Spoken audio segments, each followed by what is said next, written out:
여러분, 영국이 발칵 뒤집혔습니다. 한국의 신소재 기술 없이는 영국의 국방 프로젝트가 진행될 수 없다는 충격적 사실을 발표했습니다.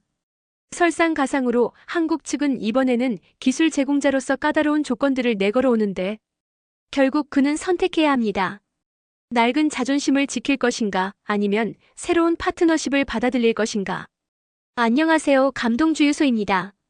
한국이 자랑스럽다면 구독과 좋아요로 응원해주세요. 자, 그럼 이야기를 시작하겠습니다. 안녕하세요. 저는 마이클 해리슨입니다. 지금부터 들려드릴 이야기는 어쩌면 믿기 어려우실 겁니다. 하지만 이 모든 일이 실제로 일어났어요. 한 장의 제안서가 어떻게 영국 전체를 발칵 뒤집어 놓았는지, 그리고 제가 20년간 쌓아온 신념이 단 3일 만에 산산조각 났는지 말이에요. 여러분이 만약 아침에 일어나서 세상의 모든 규칙이 바뀌었다는 걸 발견한다면 어떤 기분일까요? 강자와 약자의 위치가 완전히 뒤바뀌었다면요? 저는 그 충격을 온몸으로 경험했습니다. 그리고 그 시작은 바로 이 순간부터였어요. 런던 국방부 20층 사무실, 이곳이 바로 제가 20년간 몸담아온 제 두 번째 집이에요. 템스강이 내려다 보이는 이 창가에서 저는 수많은 국제협력 프로젝트를 성사시켜왔습니다. 특히 아시아 국가들과의 기술협력은 제 전문 분야였죠. 오늘도 평소와 다름없이 한국 정부에서 온 기술협력 요청서를 검토하고 있었어요. 표지에는 차세대 우주방어 시스템 공동개발 제안이라고 적혀 있더군요. 저는 속으로 피식 웃었습니다. 또 다른 일방적인 기술 이전 요청이겠구나 싶었거든요. 20년간 쌓아온 경험으로 볼 때 이런 요청들은 항상 같은 패턴이었어요.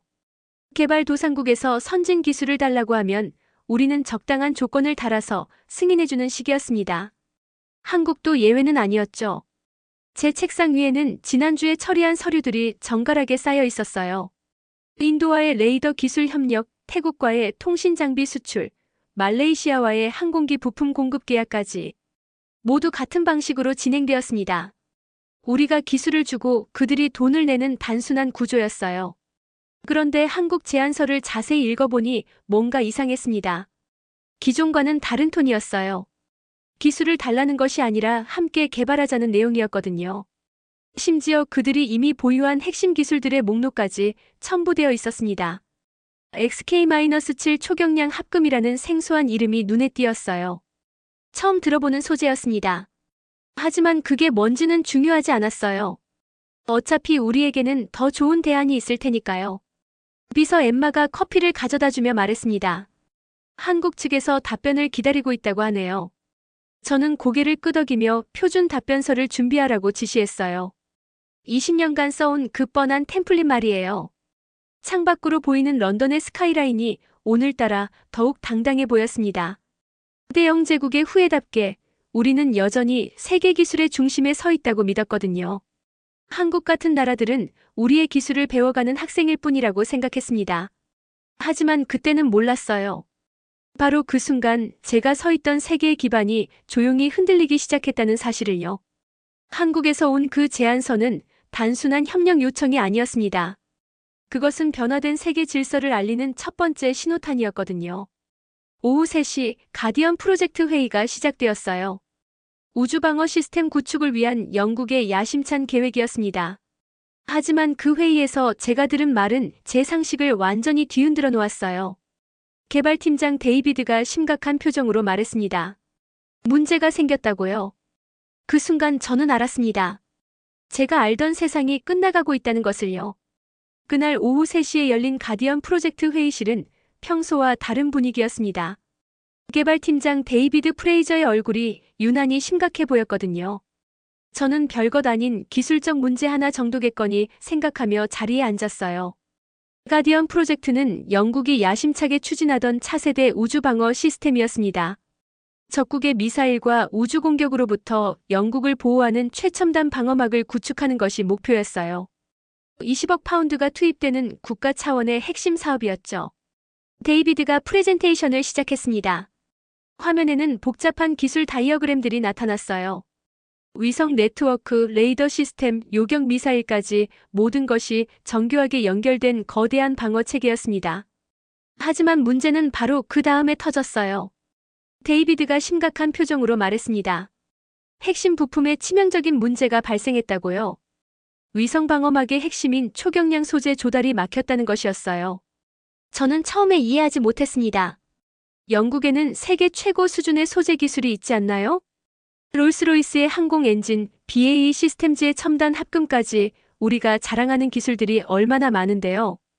그런데 데이비드의 다음 말이 저를 완전히 당황시켰습니다. 가디언 프로젝트에 필요한 XK-7 초경량 합금은 오직 한국에서만 생산된다는 것이었어요. 그것도 한국의 포스코와 현대제철에서 독점 개발한 기술이라고 했습니다. 회의실이 조용해졌어요. 참석자들 모두가 당황한 표정이었습니다. 저 역시 마찬가지였고요. 언제부터 우리가 한국의 기술에 의존하게 되었단 말인가요? 데이비드는 계속해서 충격적인 사실들을 털어놓았습니다.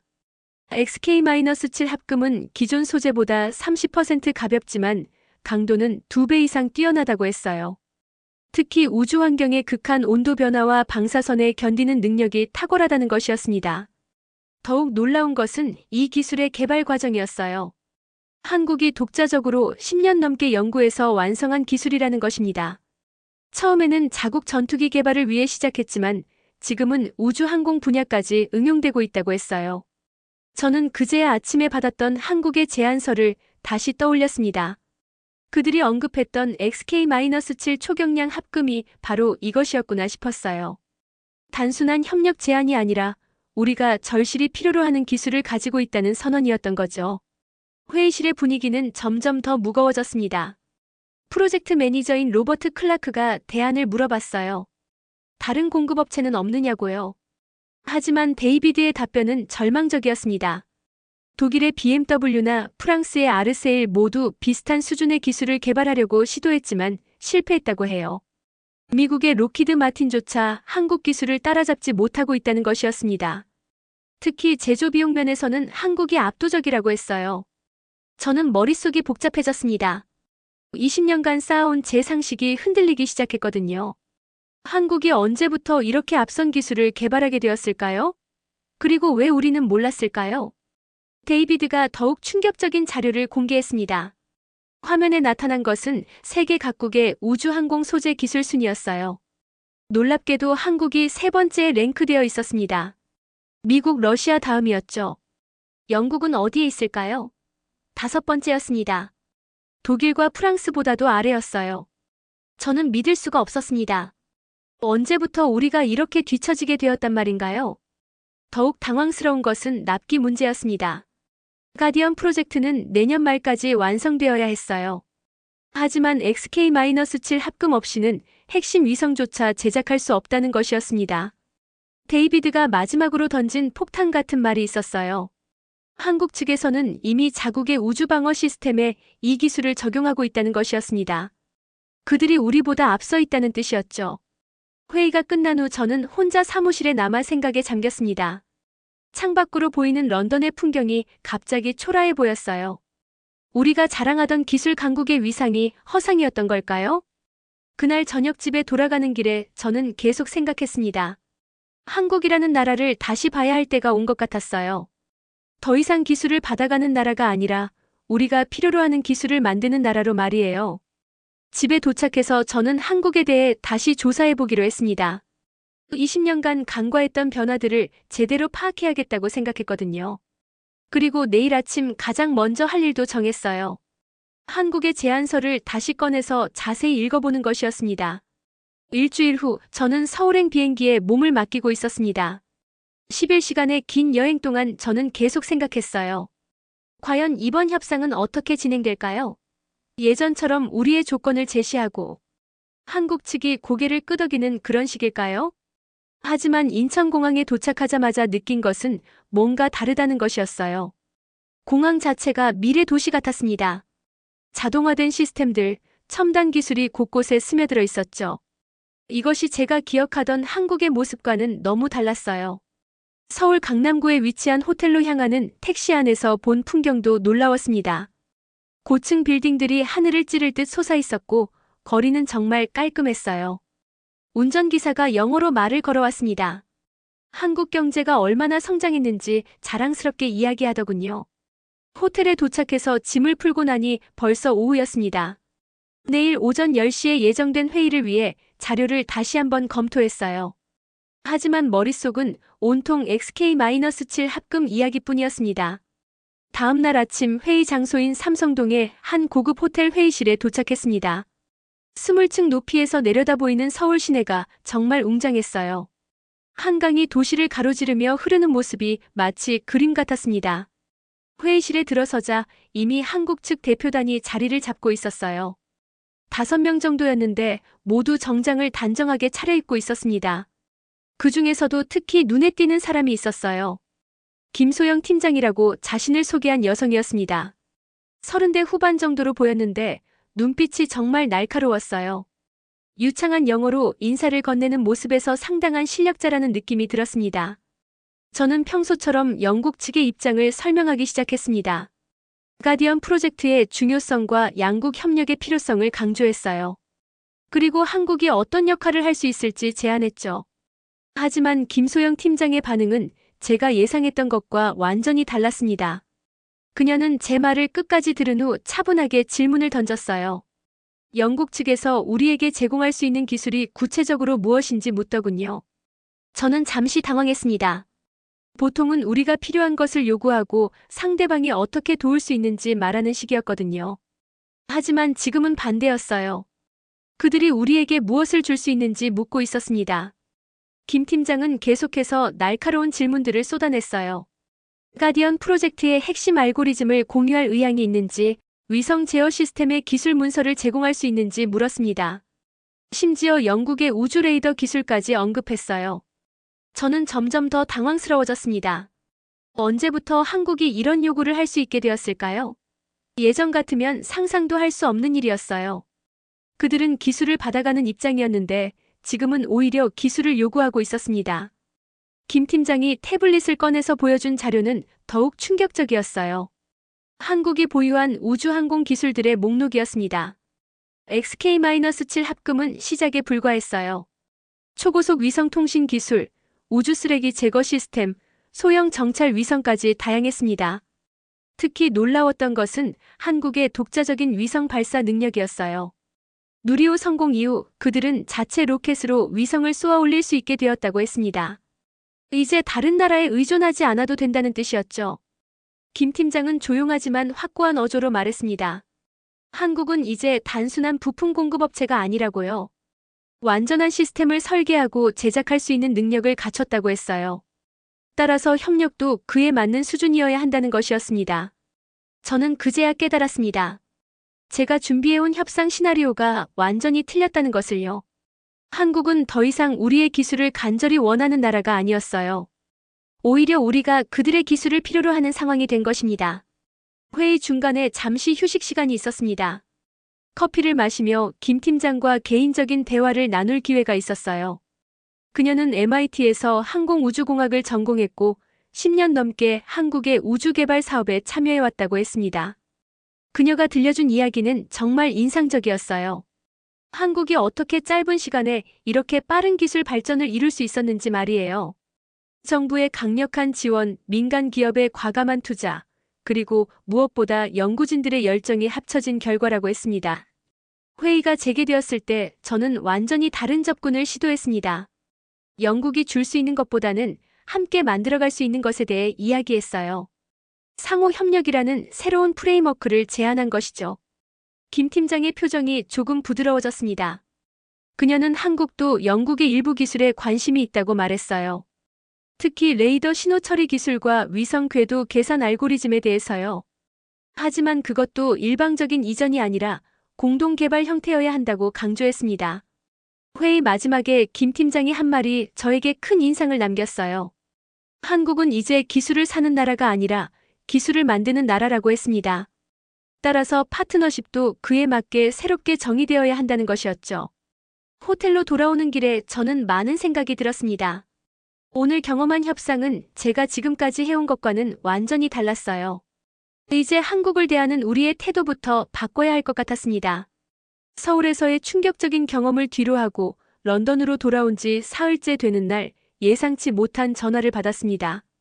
독일 베를린에서 열리는 NATO 국방협력회의에 급히 참석해달라는 요청이었어요. 평소 같으면 사전 계획이 없는 출장은 거절했겠지만 지금은 상황이 달랐습니다. 베를린 테겔 국제회의센터에 도착했을 때는 오후 2시쯤이었어요. 6월의 베를린은 날씨가 정말 좋았습니다. 하지만 제 마음은 여전히 서울에서의 경험으로 복잡했죠. 회의장 곳곳에서 각국 대표들이 분주히 움직이고 있었어요. 저를 초청한 사람은 하인츠 밀러 국장이었습니다. 독일 국방부에서 30년 넘게 일해온 베테랑이죠. 키가 크고 백발이 인상적인 분이었는데 특유의 진중한 분위기가 있었어요. 그는 제게 따로 시간을 내달라고 했습니다.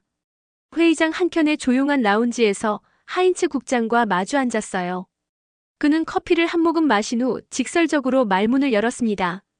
마이클, 자네가 서울에서 어떤 경험을 했는지 대충 알고 있다고 하더군요.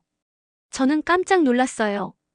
어떻게 알고 계시냐고 물었더니 하인츠 국장은 씁쓸한 미소를 지으며 답했습니다. 우리도 비슷한 경험을 했다고요. 독일 역시 한국과의 협상에서 예상치 못한 상황을 맞았다는 것이었어요. 하인츠 국장이 들려준 이야기는 정말 충격적이었습니다. 독일의 차세대 레이더 시스템 개발 프로젝트에서 한국 기업이 핵심 파트너로 참여하게 되었다는 것이었어요. 처음에는 단순한 부품 공급업체로 생각했는데 알고 보니 전혀 그렇지 않았다고 했습니다. 한국의 한화 시스템이라는 회사가 독일보다 더 앞선 레이더 기술을 보유하고 있다는 사실을 뒤늦게 알게 되었다고 해요. 특히 다중표적 추적 능력에서는 독일 기술을 완전히 뛰어넘었다는 것이었습니다. 더욱 놀라운 것은 한국이 이미 자체 방공망을 구축하고 있다는 사실이었어요. 천궁이라는 미사일 시스템으로 말이죠.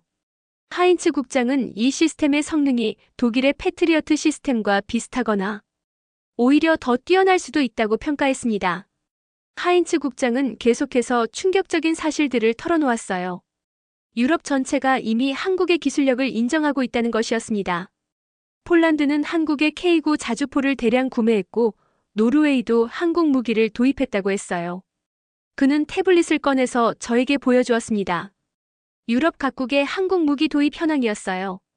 놀랍게도 거의 모든 NATO 회원국이 한국 무기를 도입했거나 검토 중이었습니다. 언제부터 이런 일이 일어났을까요? 하인츠 국장의 설명에 따르면 한국 무기의 가장 큰 장점은 성능 대비 가격이라고 했어요. 미국이나 독일 무기와 비슷한 성능을 가지면서도 가격은 훨씬 저렴하다는 것이었습니다. 게다가 기술 이전도 상당히 관대하다고 했어요.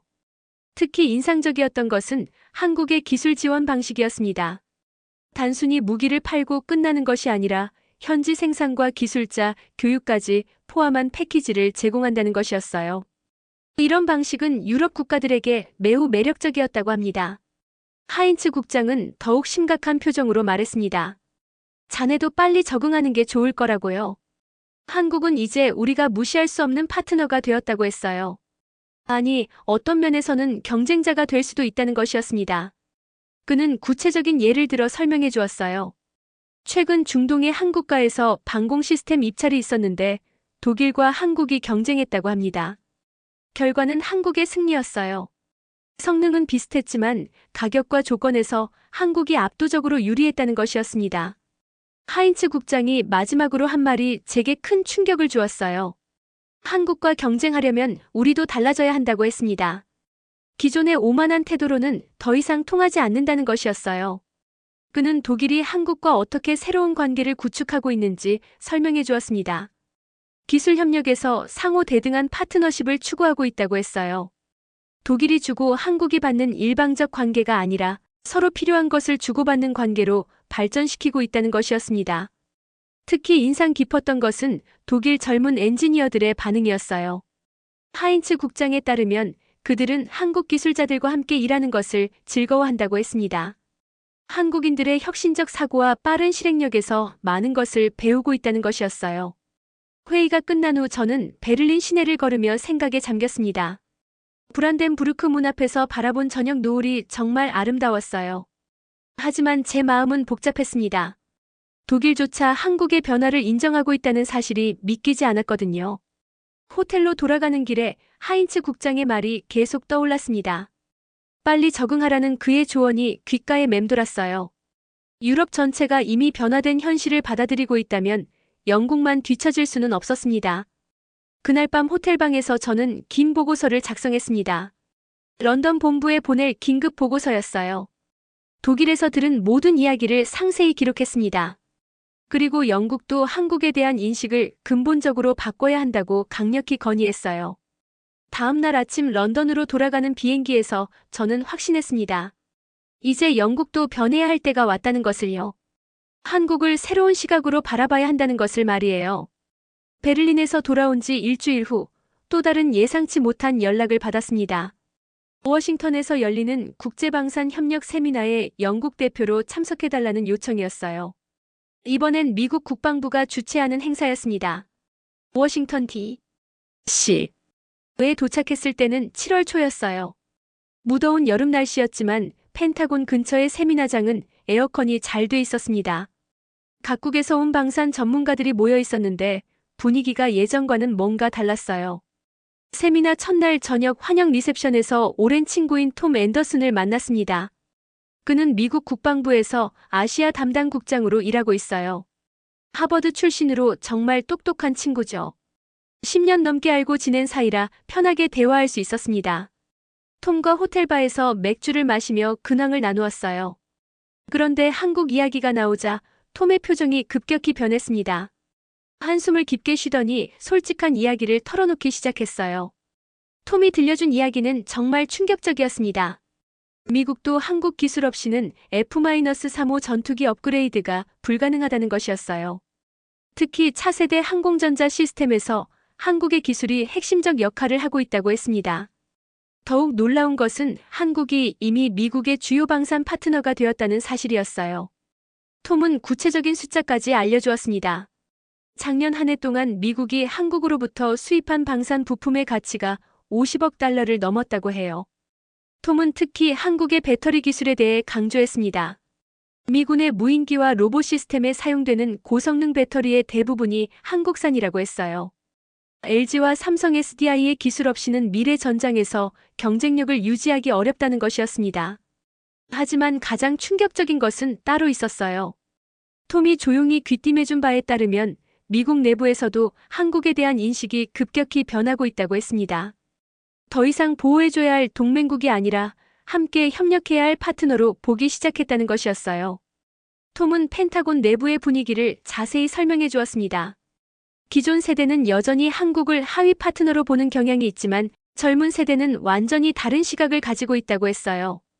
그들은 한국을 기술 혁신의 선도국으로 인정하고 있다는 것이었습니다. 특히 인상 깊었던 것은 미군 젊은 장교들의 반응이었어요. 톰에 따르면 그들은 한국의 첨단 무기 시스템을 실제로 사용해보고 놀라는 경우가 많다고 했습니다. 성능도 우수하지만 사용자 편의성까지 고려한 설계가 인상적이라는 평가였어요. 톰이 보여준 내부 자료는 더욱 놀라웠습니다. 미국 국방부가 작성한 한국 방산업체 평가 보고서였어요. 하나시스템, LI지넥스원, 현대로템 등 한국 기업들의 기술력이 상세히 분석되어 있었습니다. 보고서에 따르면 한국의 무인 시스템 기술이 특히 주목받고 있다고 했어요. 드론과 무인지상 차량 분야에서 미국과 비슷하거나 일부 영역에서는 더 앞선 기술을 보유하고 있다는 평가였습니다. 톰은 더욱 솔직한 이야기를 계속했어요. 미국도 한국과의 기술 경쟁에서 뒤처지지 않으려고 노력하고 있다고 했습니다. 특히 인공지능을 적용한 무기 시스템 개발에서는 한국이 상당히 앞서 있다는 것이었어요. 그는 구체적인 예를 들어 설명해 주었습니다. 한국의 KF-21 전투기에 탑재된 AESA 레이더 시스템이 F-35의 것과 비슷한 성능을 보인다고 했어요. 더욱 놀라운 것은 이 기술을 한국이 독자적으로 개발했다는 사실이었습니다. 톰이 가장 우려하는 것은 기술 격차가 더 벌어질 가능성이었어요. 한국의 연구개발 투자가 계속 증가하고 있는 반면 미국은 예산 제약으로 어려움을 겪고 있다고 했습니다. 이런 추세가 계속되면 몇 년 후에는 역전될 수도 있다는 것이었어요. 특히 우주기술 분야에서 한국의 성장이 눈에 띈다고 했습니다.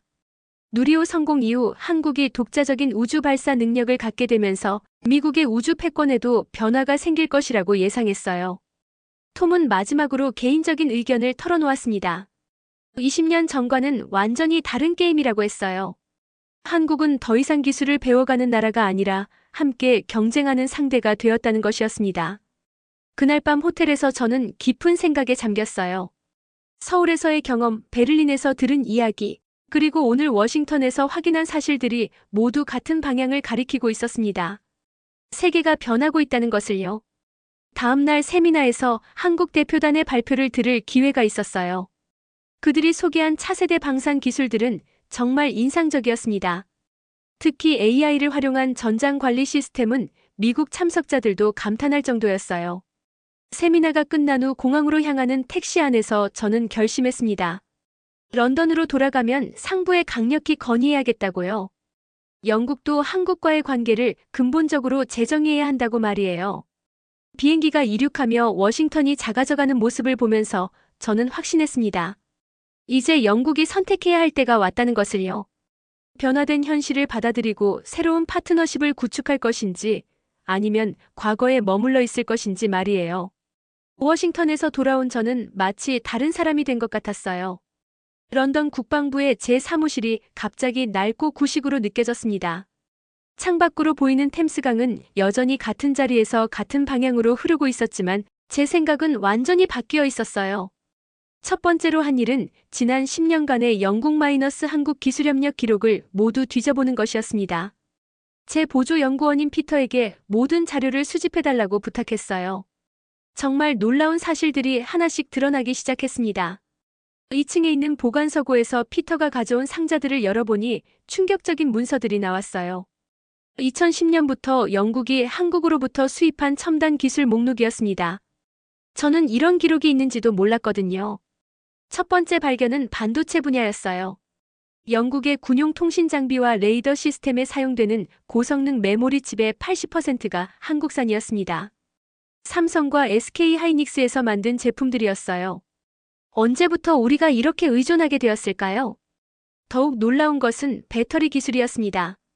영국 해군의 차세대 잠수함에 탑재될 리튬 배터리 시스템이 모두 한국 기술을 기반으로 하고 있었어요. LG 에너지 솔루션의 기술이었습니다. 잠수함의 핵심 동력원을 외국에 의존하고 있다는 사실이 믿기지 않았어요. 항공 분야는 더욱 심각했습니다. 영국이 자랑하는 유로파이터 타이푼 전투기의 항공전자 시스템에도 한국산 부품들이 상당수 들어가 있었어요. 특히 디스플레이 패널과 센서 부품들은 거의 대부분이 한국에서 만든 것이었습니다. 제가 가장 충격을 받은 것은 우주 기술 분야였어요. 영국이 추진하는 스카이넷 위성통신 시스템의 핵심 부품들 중 상당수가 한국에서 조달되고 있었습니다. 현대중공업과 한화시스템에서 만든 고성능 안테나와 신호 처리 장치들이었어요. 문서를 더 자세히 살펴보니 패턴이 보였어요. 2010년 이후 한국으로부터의 기술 도입이 급격히 증가했습니다. 처음에는 단순한 부품 조달 수준이었지만 점점 더 핵심적인 기술들로 확대되고 있었어요. 특히 인상적이었던 것은 계약 조건의 변화였습니다. 초기에는 영국이 기술 사양을 제시하고 한국이 그에 맞춰 제작하는 방식이었어요. 하지만 최근에는 한국이 먼저 기술을 개발하고 영국이 그것을 도입하는 경우가 많아졌습니다. 피터가 가져온 또 다른 자료는 더욱 놀라웠어요. 영국 방산업체들의 한국 기업과의 합작 현황이었습니다. BAE 시스템즈, 롤스로이스, 탈레스 등 주요 기업들이 모두 한국과 파트너십을 맺고 있었어요. 롤스로이스의 경우가 특히 흥미로웠습니다. 한국의 한화 에어로스페이스와 항공 엔진 부품 공동 개발 프로젝트를 진행하고 있었어요. 과거에는 상상할 수 없었던 일이었습니다. 롤스로이스가 한국 기업과 대등한 파트너십을 맺다니요. BAE 시스템즈도 마찬가지였어요. 한국의 LIG 넥스원과 함께 차세대 전자전 시스템을 개발하고 있었습니다. 심지어 일부 기술에서는 한국이 주도적 역할을 하고 있다고 기록되어 있었어요. 제가 발견한 가장 충격적인 문서는 내부 평가 보고서였습니다. 영국 국방부가 3년 전에 작성한 한국 방산업 기술력 평가 보고서였어요. 분류 등급이 기밀이었는데 왜 제가 지금까지 이 문서를 못 봤는지 의아했습니다. 보고서의 결론은 정말 충격적이었어요. 한국의 방산 기술력이 일부 분야에서 영국을 넘어섰다고 평가하고 있었습니다. 특히 전자전, 미사일 유도, 무인 시스템 분야에서 한국이 세계 최고 수준이라고 기록되어 있었어요. 더욱 놀라운 것은 미래 전망이었습니다. 보고서는 향후 10년 내에 한국이 영국의 주요 경쟁국이 될 것이라고 예측하고 있었어요. 더 이상 기술 도입 대상이 아니라 경쟁해야 할 상대라는 것이었습니다. 보고서에는 한국의 성공 요인도 분석되어 있었어요. 정부의 강력한 R&D 투자, 민간 기업의 과감한 기술 개발, 그리고 무엇보다 빠른 의사결정과 실행력이 핵심이라고 평가했습니다. 특히 한국의 빨리빨리 문화가 기술 개발에 미치는 긍정적 영향에 대해 상세히 기술되어 있었어요. 다른 나라가 5년 걸릴 일을 한국은 3년 만에 해낸다는 분석이었습니다. 저는 이 모든 자료를 보면서 혼란스러웠어요. 왜 이런 중요한 정보들이 저에게 공유되지 않았을까요? 제가 한국 담당 부서장인데도 말이에요. 조직 내에서 정보가 제대로 공유되지 않고 있다는 것이 문제였습니다. 그날 저녁 늦게까지 자료를 분석하면서 저는 깨달았습니다. 영국이 한국에 대해 갖고 있던 인식이 얼마나 현실과 동떨어져 있었는지 말이에요. 우리는 여전히 과거의 시각으로 한국을 바라보고 있었던 것입니다. 다음 날 아침 저는 상급자인 윌리엄 국장을 찾아갔습니다. 제가 발견한 모든 자료를 보여주면서 영국의 대한국 정책을 근본적으로 재검토해야 한다고 건의했어요. 이제 한국을 새로운 시각으로 바라봐야 할 때라고 강조했습니다. 윌리엄 국장의 반응은 예상보다 긍정적이었어요. 그도 최근 들어 한국의 변화를 감지하고 있었다고 했습니다. 제가 제시한 자료들을 바탕으로 새로운 협력 방안을 모색해보자고 했어요. 그 순간 저는 확신했습니다. 이제 영국도 변화할 준비가 되었다는 것을요. 한국과의 새로운 파트너십을 구축할 때가 온 것입니다. 윌리엄 국장과의 회의가 끝난 지 2주일이 지났습니다. 그동안 영국 국방부 내부는 말 그대로 뒤집어졌어요. 제가 제시한 자료들을 바탕으로 한국에 대한 전면적인 재평가 작업이 시작되었습니다. 그리고 마침내 새로운 제안서를 가지고 다시 서울로 향하게 되었어요. 이번에는 혼자가 아니었습니다. 영국 정부를 대표하는 고위급 대표단이 함께했어요. 윌리엄 국장을 단장으로 해서 기술진, 법무팀, 그리고 재정 전문가까지 총 8명이 동행했습니다. 이런 규모의 대표단이 한국을 방문하는 것은 처음 있는 일이었어요. 인천공항에 도착했을 때부터 분위기가 달랐습니다. 한국 측에서도 상당한 관심을 보이고 있었어요. 공항에는 한국 국방부 관계자들이 직접 마중을 나와 있었습니다. 예전 같으면 상상할 수 없었던 대우였죠. 서울 시내로 향하는 버스 안에서 윌리엄 국장이 저에게 말했어요. 이번 협상은 영국의 미래가 걸린 문제라고요. 가디언 프로젝트의 성공 여부뿐만 아니라 앞으로 영국이 어떤 위치에서 국제 협력을 이어갈지가 결정될 중요한 순간이라고 했습니다. 이번 회의 장소는 서울 여의도에 있는 국제금융센터였어요. 60층 높이의 고층 건물에서 내려다본 한강의 모습이 정말 장관이었습니다. 회의실도 최첨단 시설로 꾸며져 있었어요. 영국에서도 보기 힘든 수준의 회의 환경이었습니다. 한국 측 대표단도 이전과는 규모가 달랐어요. 김소영 팀장을 비롯해서 10여 명의 전문가들이 참석했습니다. 국방부 산업통상자원부 그리고 주요 기업체 관계자들까지 모여 있었어요. 그들의 표정에서 이번 회의에 거는 기대를 느낄 수 있었습니다. 윌리엄 국장이 영국 측 입장을 먼저 발표했습니다. 이번에는 완전히 다른 톤이었어요. 기존의 일방적인 기술 이전 요청이 아니라 진정한 상호 협력을 제안하는 내용이었습니다. 가디언 프로젝트를 공동으로 개발하자는 것이었어요. 구체적인 제안 내용은 정말 파격적이었습니다. 영국의 위성 궤도 계산 기술과 레이더 신호 처리 알고리즘을 한국과 공유하겠다고 했어요. 대신 한국의 XK-7 초경량 합금 기술과 AI 기반 표적 추적 시스템을 함께 사용하자는 것이었습니다.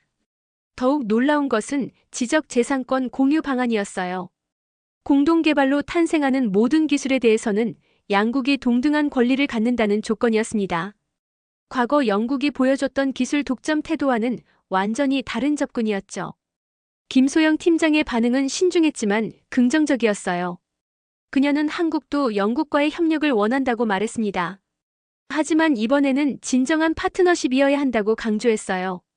일방적으로 기술을 주고받는 관계가 아니라 함께 새로운 것을 만들어가는 관계여야 한다는 것이었습니다. 협상 과정에서 가장 인상적이었던 것은 한국 측의 자신감이었어요. 그들은 더 이상 영국의 기술을 간절히 원하는 모습을 보이지 않았습니다. 오히려 영국이 제시하는 기술들을 냉정하게 평가하고 자신들에게 정말 필요한 것인지 따져보고 있었어요. 한국 측에서 가장 관심을 보인 것은 영국의 우주 감시 기술이었습니다. 영국이 수십 년간 축적해온 우주 쓰레기 추적과 위성 충돌 예방 기술에 대해 구체적인 질문들을 쏟아냈어요. 이 분야에서는 아직 영국이 앞서 있다는 것을 인정하는 듯 했습니다. 반면 영국 측에서는 한국의 소형 위성 기술에 큰 관심을 보였어요.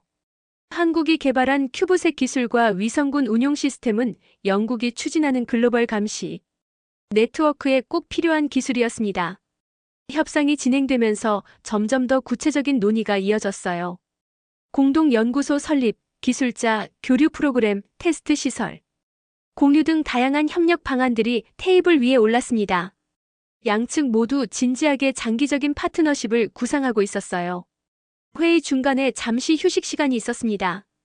김소영 팀장과 개인적으로 대화할 기회가 있었는데 그녀가 한 말이 인상적이었어요. 드디어 영국이 진심을 보여주고 있다고 느낀다고 했습니다. 이전까지는 항상 무언가를 숨기고 있다는 느낌이었는데 이번에는 정말 열린 마음으로 접근하고 있다는 것이었어요. 오후 3시쯤 드디어 합의점에 도달했습니다. 가디언 프로젝트를 양국이 공동으로 개발하되 각자의 강점을 살린 역할 분담을 하기로 했어요. 영국은 시스템 설계와 우주 감시 부분을, 한국은 소재 기술과 AI 제어 시스템을 담당하기로 했습니다. 가장 중요한 것은 미래 지향적 파트너십의 틀이 만들어졌다는 점이었어요. 이번 프로젝트가 성공하면 향후 다른 분야로도 협력을 확대하기로 합의했습니다. 우주 탐사, 차세대 통신, 심지어 민간 기술 분야까지 포함하는 포괄적 협력 체계였어요. 계약서에 서명하는 순간 저는 감동을 느꼈습니다. 2달 전만 해도 상상할 수 없었던 일이 현실이 되고 있었어요. 영국과 한국이 진정한 동반자로서 함께 미래를 설계하게 된 것입니다. 회의가 끝난 후 한국 측에서 마련한 만찬에 참석했어요. 한국 전통 음식들이 정성스럽게 준비되어 있었습니다. 분위기도 정말 화기애애했어요. 양국 관계자들이 자연스럽게 어울리며 앞으로의 협력 방안에 대해 이야기를 나누고 있었습니다. 윌리엄 국장이 건배사를 했어요. 오늘이 영한 관계의 새로운 출발점이 되기를 바란다고 했습니다. 김소영 팀장도 화답했어요. 이제 진정한 파트너로서 함께 세계 최고의 기술을 만들어가자고 했습니다. 그날 밤 호텔에서 저는 긴 보고서를 작성했습니다. 런던 본부에 보낼 성공 보고서였어요. 하지만 그보다 더 중요한 것은 제 마음속의 변화였습니다. 이제 저는 확신했어요. 영국과 한국의 미래가 함께 만들어져 갈 것이라는 확신 말이에요. 서울에서의 역사적 합의로부터 6개월이 흘렀습니다. 오늘은 가디언 프로젝트의 첫 번째 시험 발사가 있는 날이에요. 영국 서남부 코널에 있는 스페이스포트 코널에서 진행되는 이 역사적 순간을 지켜보기 위해 전 세계에서 관계자들이 모여들었습니다. 새벽 5시부터 발사장 주변은 분주했어요. 영국과 한국의 기술진들이 마지막 점검 작업을 하고 있었습니다. 6개월 전만 해도 상상할 수 없었던 광경이었어요. 영국과 한국의 엔지니어들이 한 팀이 되어 함께 일하고 있는 모습 말이에요. 저는 관제소에서 이 모든 과정을 지켜보고 있었습니다. 옆에는 김소영 팀장이 앉아 있었어요. 지난 6개월 동안 우리는 정말 많은 일을 함께 해냈습니다. 처음에는 문화적 차이와 언어 장벽 때문에 어려움이 있었지만 점차 서로를 이해하게 되었어요. 가디언 위성에는 영국의 최첨단 우주 감시 시스템과 한국의 XK-7 초경량 합금 구조체가 완벽하게 결합되어 있었습니다. 또한 한국이 개발한 AI 기반 표적 추적 시스템이 영국의 레이더 기술과 융합되어 세계 최고 수준의 성능을 자랑하고 있었어요. 발사 30분 전 최종 점검이 시작되었습니다. 모든 시스템이 정상 작동하고 있었어요. 특히 한국 기술진들이 개발한 소형 추진 시스템의 성능이 예상보다 훨씬 뛰어났습니다. 연료 효율성이 기존 시스템보다 40%나 향상되었어요. 관제소의 대형 스크린에는 실시간 데이터들이 표시되고 있었습니다. 온도, 압력, 진동 등 모든 지표가 녹색 범위 안에 있었어요. 김소영 팀장이 저에게 속삭였습니다. 한국의 엔지니어들이 밤새 작업한 결과라고요. 발사 10분 전 갑자기 작은 문제가 발생했어요. 위성의 통신 시스템에서 미세한 신호 지연이 감지된 것입니다. 영국 기술진들은 당황했지만 한국 측 이재혁 박사가 침착하게 문제를 해결했어요. 단 5분 만에 시스템을 정상화시켰습니다. 그 순간 저는 깨달았어요. 이것이 바로 진정한 협력의 힘이라는 것을요. 영국 혼자서는 해결하기 어려웠을 문제를 한국 파트너의 도움으로 순식간에 극복할 수 있었던 것입니다.